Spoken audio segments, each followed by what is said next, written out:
Happy Soil Saturday, and today you're going to come with me for a day of gardening. And on the to-do list for today, I've got 5 things. So first, we're going to start the rest of my March seeds.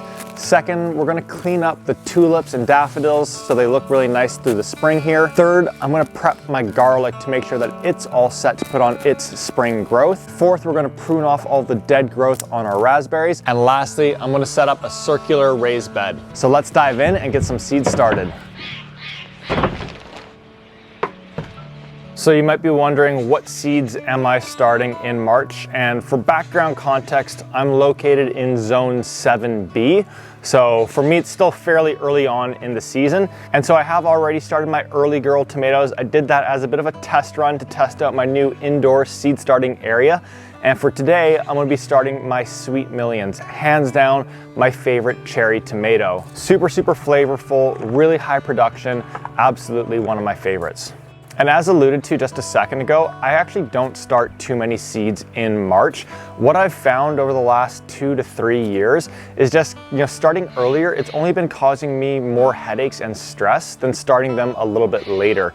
So it's either that I run out of space in my indoor seed starting station, or it's too cold to transplant them into the garden. Something always happens that makes it a little bit challenging and stressful. And what I've found is by starting them actually just a little bit later, they're able to just kind of nicely ride their growth straight into a warm garden and really take off from the moment that I transplant them into the gardens. So a lot of my seed starting is actually going to be happening in April, which I'll share with you as well. Alrighty, tomatoes are in, so next up we're going to be starting kale. And personally, I'm not a huge leafy greens guy, but I will always do some kale plants. I like to start them in March because they are very hardy, so I can transplant them nice and early into the garden.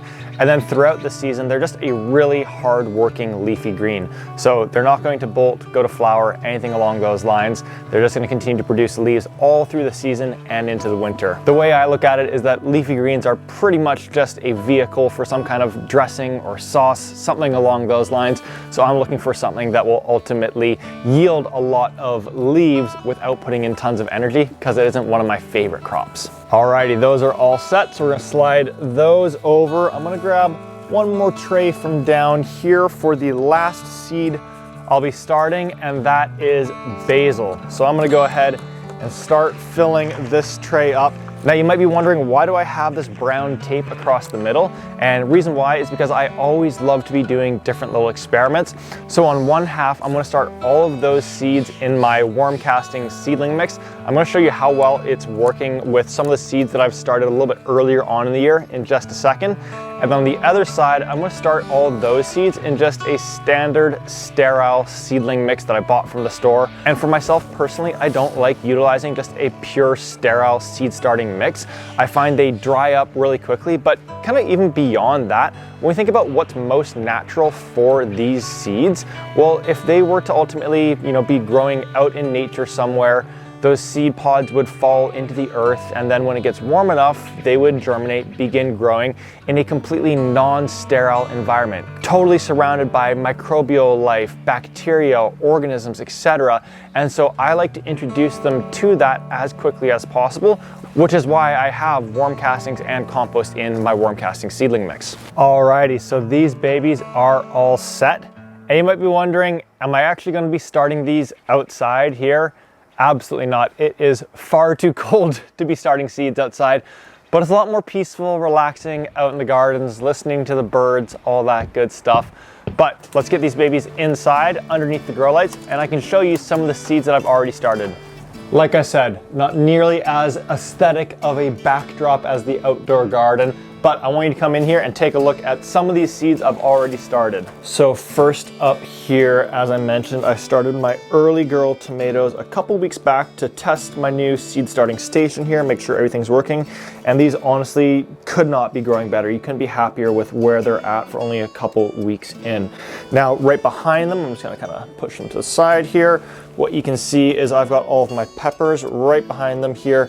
It took them about 12 days to germinate and start growing, but now they are so happy, doing so well. And so all of the seedlings that I already have growing in here that are absolutely thriving, plus all the seeds that we started here today, that was all done utilizing my worm casting seedling mix. And so I'm going to include a link to both the worm casting seedling mix as well as the grow lights that I utilize down in the description of this video, so you can get your hands on them. If you want to kind of remove all of the guesswork, then I absolutely encourage you to do so, because I can pretty much guarantee 100% you're gonna have the same success as me. So task 1 is all done, and now let's head out to the garden for task number 2, which is to get those tulips and daffodils all tidied up for the spring. All right, now I'm gonna warn you here, I'm about to get in big trouble for what I'm about to do, because the first thing is that I'm gonna remove all of the leaves that I had on this bed for the winter time. And you might be wondering, why am I gonna get in trouble for that? And the reason why is because in and amongst all of these leaves, there are pollinators and eggs for future pollinators that are needing and requiring these leaves to ultimately make it through the wintertime and continue growing. So a lot of people will elect to leave their leaves in the garden. But the thing for me is that I don't like the aesthetic of it whatsoever. And the reason why I'm sharing this is because I've talked with other new gardeners who felt a bit of a sense of shame that they should not be removing the leaves, even though they do not like the look and the aesthetic of it whatsoever. And so there's really just 2 points that I want to make on this. First is that, when the wind blows through my backyard, all these leaves are getting pushed around over the course of the winter, ending up all over throughout my yard. So let's not assume that they're just resting there completely peacefully at all points of the year. Second piece is that I'm just taking all of these leaves and I'm putting them into my compost pile, where the leaves are going to continue to break down and the pollinators are going to be able to live and breathe in that environment. I guess what I'm trying to communicate and share more than anything is that if you do want to remove the leaves from your garden because you don't like the aesthetic of it, you are not a bad person for doing so. Pop them into the compost. I can guarantee you that you are doing a heck of a lot more good for the overall ecosystem by creating a garden this year, even if it means popping the leaves out of the garden and into the compost. That's all I want to say on that front. Let's continue along here. So the last thing that I'm going to do to get these babies all set for the season is just put down 1 tablespoon of 444 organic fertilizer per square foot. As we can see, they're already growing super well. The soil is very rich and fertile. But for myself personally, I always want to be investing in my soil bank account and making deposits of nutrients. That way, these tulips and daffs have everything that they need to grow, but also whatever I plant as a succession, which is likely going to be bush beans, that will also have all the nutrients that they need to thrive for this season. Alrighty, so the whole front area here is now looking really nice and tidy for the springtime. Let's move on to task number 3, which is to prep our garlic. And on our way to it, I want to show you 2 new things in the backyard. First up, check this out. I converted my whole backyard to sprout box garden boxes. I'm super excited to start growing in these this season, and also to do some modifications with them, such as putting in trellises using the different bolts that they already have. Alrighty, come check this out next. Oh baby. First asparagus babies coming through for the season. Can't wait for those. All right, task 3, prepping the garlic. And for the garlic, there's only 1 or 2 differences from what we just did with the tulips and daffs.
Alrighty, so these babies all set and ready to grow for the springtime. Let's head over to the raspberries for our 4th task for today. And on the way over, I just want to show you a couple of things. These paths only about half filled in. All of this junk needs to be removed before the season. I've got quite literally a bird's nest of irrigation lines that needs to be sorted out before the season starts, and a whole lot more of a mess that I need to figure out. And I wanted to show you that because if you're feeling like, oh gosh, my garden's in rough shape, or there's so many things I need to tidy up and clean up, believe me, I and many other gardeners are right there with you. So don't be beating yourself up about that at all. Now, on to task number 4 here. I want to tidy up these raspberries behind me here. And you're probably wondering, how do I know when and where to prune? And so what's important to note is that raspberries grow for 2 years. So this right here is a raspberry cane that is in its very first year, just starting to poke through the surface. And right behind it, we have a raspberry cane that is in its 2nd year, and this is going to be my big fruit-bearing cane for this year. And so the first year canes, we are going to leave those as they are, just allow them to put on as much growth as possible this season. And then for our 2nd year canes, like this one right here, all that we're going to do is follow the cane from where it comes out of the soil, and we're going to trace all of this new growth up the cane until we see where that new growth stops. And as we can see, there's no new growth at this point on the cane. And that means that this part has all died off through the winter. So then we just go back to wherever that last node is where we're seeing new growth. And right above it, we're just going to snip the cane right there, just like so. And now it's tidied up. It's ready to go for the season. After that 2nd year cane has produced its fruit in the middle of the summertime, you can actually remove it from the garden right at that point in time, because that's going to redirect energy to other parts of the raspberry canes, and it's going to give you a bit of a late season harvest. Alrighty, so as we can see, a whole bunch of growth removed. And I'm actually going to use this in our 5th and final task for today, which is simply how I set up and fill a raised bed. And as I set it up, I want to just quickly mention to you my online gardening mentorship, Grounded. So given that you're still watching this video, I know that you've enjoyed this gardening session today. And if you're feeling a little bit overwhelmed or confused about how to go about starting gardening and truly becoming a gardener, then I'd absolutely encourage you to consider enrolling in Grounded. As a mentee, I'm going to be working directly with you and guiding you through the entirety of the gardening season. We do live lessons, we have live office hours where I answer all of your questions, I have on-demand video growing guides. You truly have me in your back pocket all through the season, and my guarantee to you is that you're going to end the season as a competent and confident gardener.